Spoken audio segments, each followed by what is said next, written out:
Baik, teman-teman, ketemu lagi di channel saya. Nah, di sini kita tepatnya tidak melakukan penyelesaian kasus atau servis ya. Nah, di sini kita itu lebih ke penambahan usaha ya, lebih ke penambahan usaha dengan bermain atau menggeluti di bidang HP rosok ya teman-teman ya. Nah, itu tepatnya tadi sore saya didatangi tukang rosok biasa ya, tukang rosok langganan saya yang biasa jual HP ke saya. Jadi singkat cerita dia itu mengumpulkan limbah dari perumahan-perumahan di sekitar gitu ya. Nah, setiap Android nanti dia mengantarkan ke tukang-tukang servis atau kepada saya ya, apakah itu layak dibeli atau tidak. Nah, kali ini kita akan menghitung laba atau untung ruginya bermain HP rosok ya teman-teman ya. Dan bagaimana cara menentukan HP ini layak dibeli atau tidak layak ya teman-teman ya. Jadi intinya kita akan untung atau rugi. Nah, di depan saya sudah ada ini eh, tipe HP jadul Samsung ya teman-teman ya. Samsung jadul yang mati-mati, yang dari limbah atau rosok. Nah, ini dihargai 100.000 pertama ya teman-teman ya. Ditawarkan ke saya 100.000 dengan 3 pieces teman-teman. 3 pieces atau 3 biji ya, 3 buah. Nah, kurang lebih mereknya sama, Samsung semua teman-teman ya. Nah, di sini kelihatan bentuknya dan kekurangan part-partnya teman-teman ya. Nah, tujuan konten ini, apakah ini akan menjadikan rupiah atau malah kita zong teman-teman ya, zong. Tapi sebelum itu saya tidak terima dengan ajuan dia yang 100.000 ya. Jadi saya nego itu di angka 50.000 dan singkat cerita penjualnya mau ya teman-teman ya. Abang-abang rosoknya mau dengan harga 50.000 3 unit. Dengan alasan saya ya saya cuma dapat mesin doang ini. Nah, cuma dapat mesin doang. Nah, bagaimana cara kita untuk menentukan HP ini hidup atau memang sudah gym ya teman-teman ya, atau sudah mati ya. Nah, itu ada metodenya. Kita cek dengan uh, hitungan konsumsi arusnya ya teman-teman ya. Nah, alat untuk uh, melihat konsumsi arusnya atau pergerakan arus pada HP ini, nah kita pakai yang namanya power supply teman-teman ya, atau pengganti baterai atau power supply.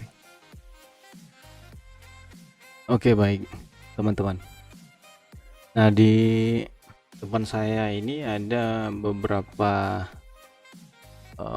item atau alat, mungkin pengenalan simple untuk teman-teman pemula ya yang mau berkecimpung di dunia servis HP. Buat para senior saya atau suhu saya boleh di skip ya, karena sudah ini ya, sudah mumpuni di bidangnya. Nah, buat teman-teman yang sama-sama masih belajar, nah ini adalah power supply ya, power supply untuk pengganti baterai. Kita menghidupkan HP bisa melalui ini, dan nanti konsumsi arusnya bisa terlihat di sini ya. Nah, kalau ini solder station, biasa teman-teman sudah pada tahu kegunaan solder station untuk mencarikan timah ya. Nah, kalau ini MBR ya, 5 ampere untuk ada yang katakan penghancur short atau pendeteksi short juga bisa. Kapan-kapan kita review yang ini. Nah, sekarang untuk power supply. Nah, kebetulan saya pakai yang baku ya, merek baku itu di 2 ampere teman-teman ya. Tapi lebih bagusnya power supply ini dia 3 ampere ya. Oke, jadi langsung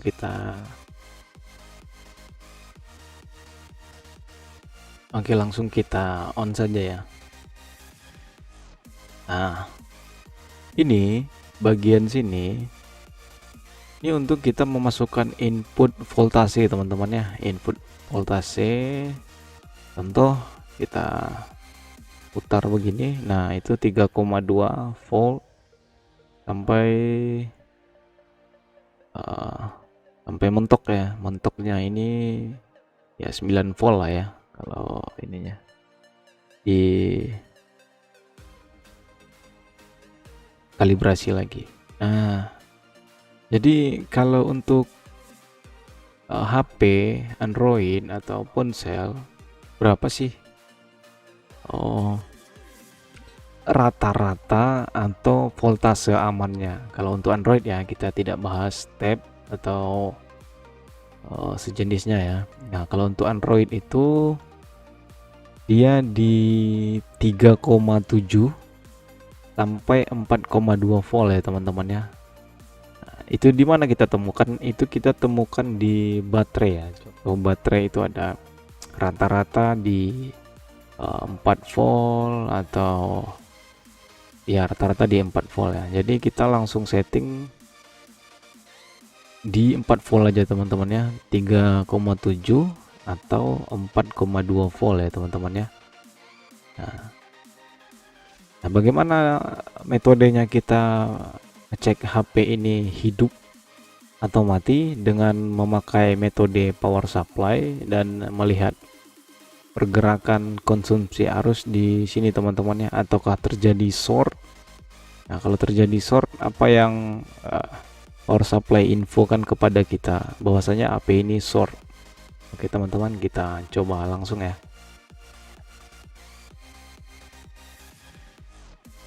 Nah baik, jadi probe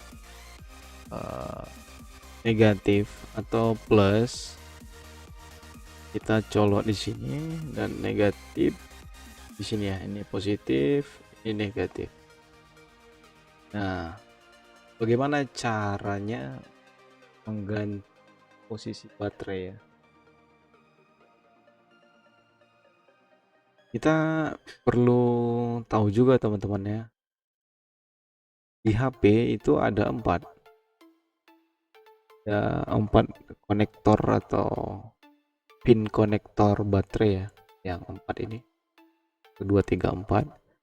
Nah, satu di antaranya adalah positif yang nanti kita hubungkan ke positifnya power supply dengan supply 4 volt atau 4,1 volt. Nah, salah satu dari keempat ini adalah negatifnya yang akan kita hubungkan ke negatifnya power supply. Nah, dua lagi itu BSI teman-teman ya, BSI. Nah, kita butuhnya yang positif dan negatif. Nah, kita itu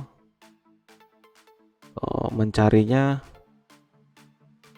kalau ada baterainya bisa kita lihat di baterai teman-teman ya, bisa kita lihat di baterai kutub positif atau kutub negatifnya. Nah, kebetulan biasanya atau kebanyakan itu letaknya di sudut ya teman-teman ya, untuk pin positif. Pin positif di sudut dan yang negatif di nomor 3 teman-teman ya, 3. Kita tinggal jepit begini, jangan sampai beradu antara negatif dan positif teman-teman ya. Kelihatan teman-teman ya. Nah, setelah posisi begini,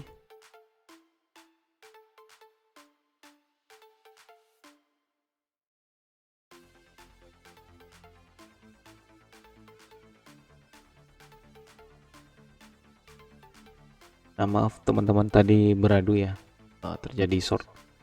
Nah, setelah begini, karena ini seng ya, atau plat yang bisa menghantar juga. Setelah begini kita cek tidak ada short.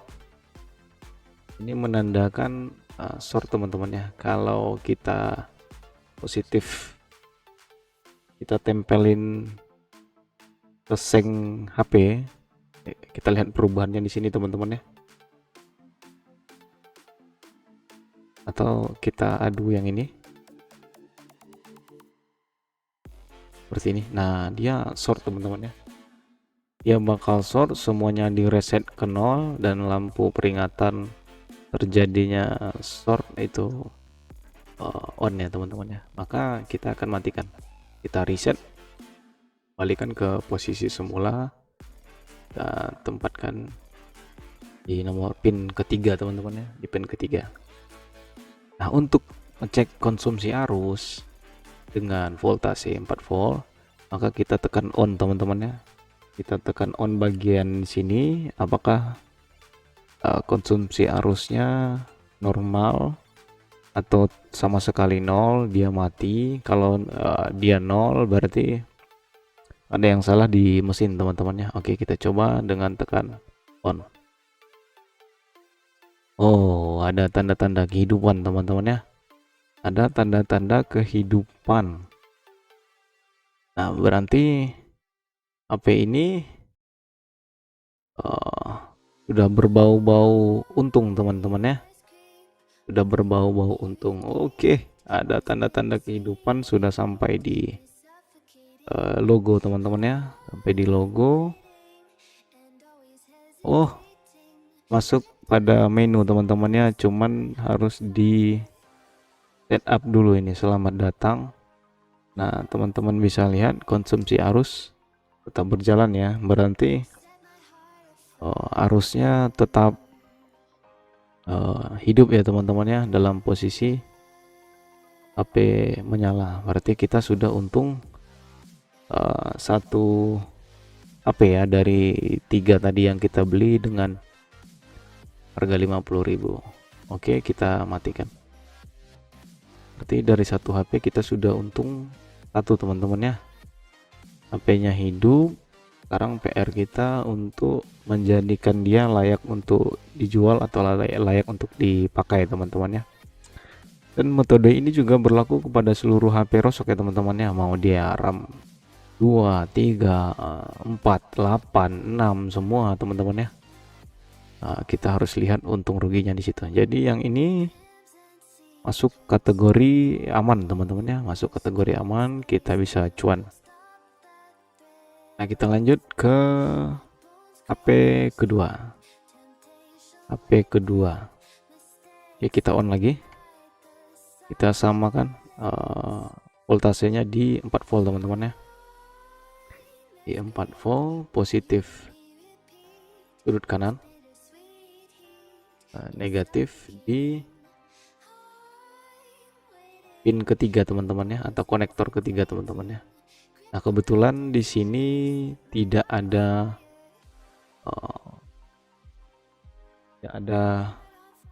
tombol on off nya teman-teman ya, jadi kita memerlukan alat bantu.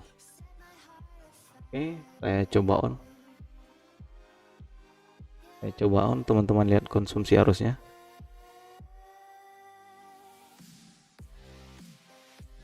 Nah, dia menggantung di 0,1 teman-teman ya. Gantung di 0,1, tidak ada pergerakan. Atau coba kita reset lagi. Kita coba reset. Nah, kita ulang biar kita sama-sama saksikan apakah ini masih bisa hidup atau tidak teman-teman. Oke, on. Nah, kita tekan power teman-teman ya, kita tekan power.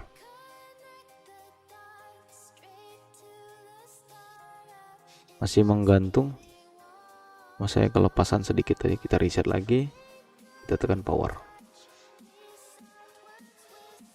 Walaupun kita tekan power lama, dia menggantung di 0,1 ya teman-teman ya. 0,1 ampere. Nah, kasus di 0,1 ampere itu bisa saja terjadi di IC power atau di programnya teman-teman ya, di IC eMMC teman-teman ya.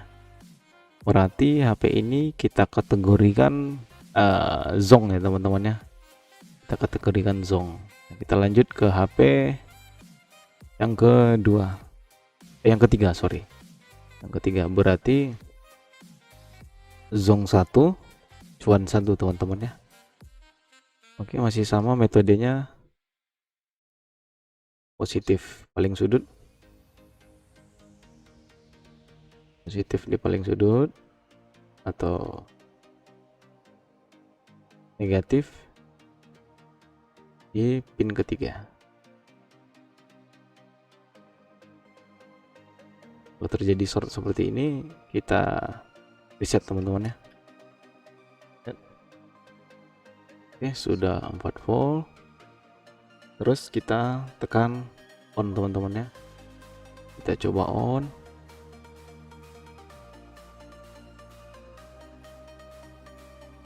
Nah, di sini konsumsi arusnya bergerak ya teman-teman ya. Oh, ada tanda-tanda kehidupan teman-teman ya. Berarti HP ini terkategori hidup teman-teman ya. Kategori hidup. Konsumsi arusnya mantap ya teman-teman ya. Nah, jadi dari tiga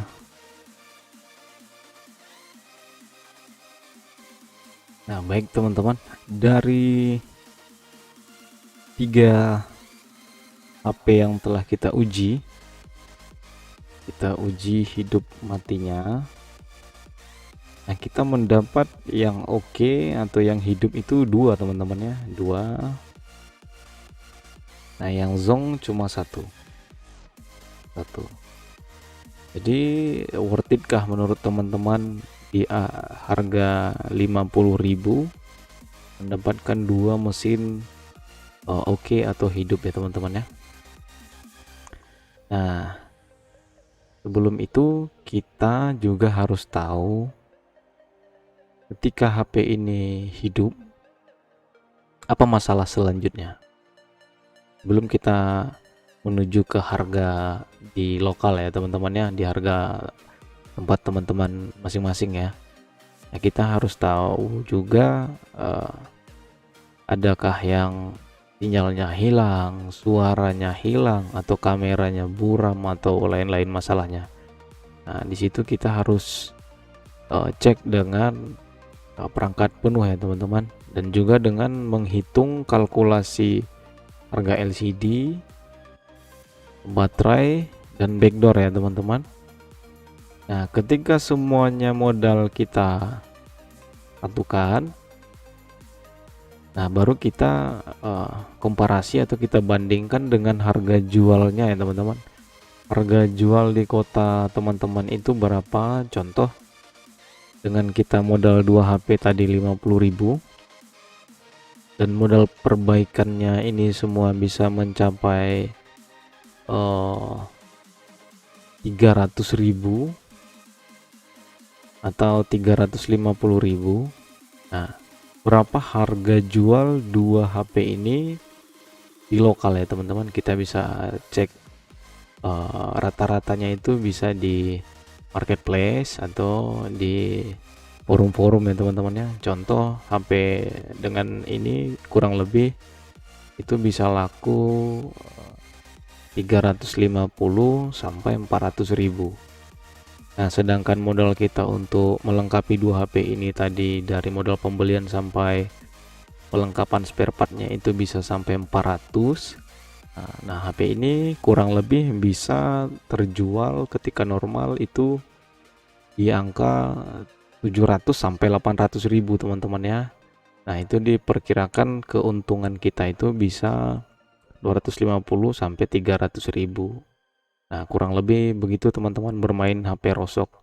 Pastikan dulu HP-nya hidup dengan metode mencek konsumsi arus. Pastikan juga harga jualnya, baru kita lengkapi spare partnya teman-teman ya. Mudah-mudahan di video ini teman-teman bisa dapat sharing-sharing pembelajaran atau kita saling berbagi ya teman-teman ya, yang mau atau masih ragu-ragu terjun ke dunia rosok teman-teman ya. Oke, sampai ketemu di video selanjutnya. Terima kasih teman-teman, thank you.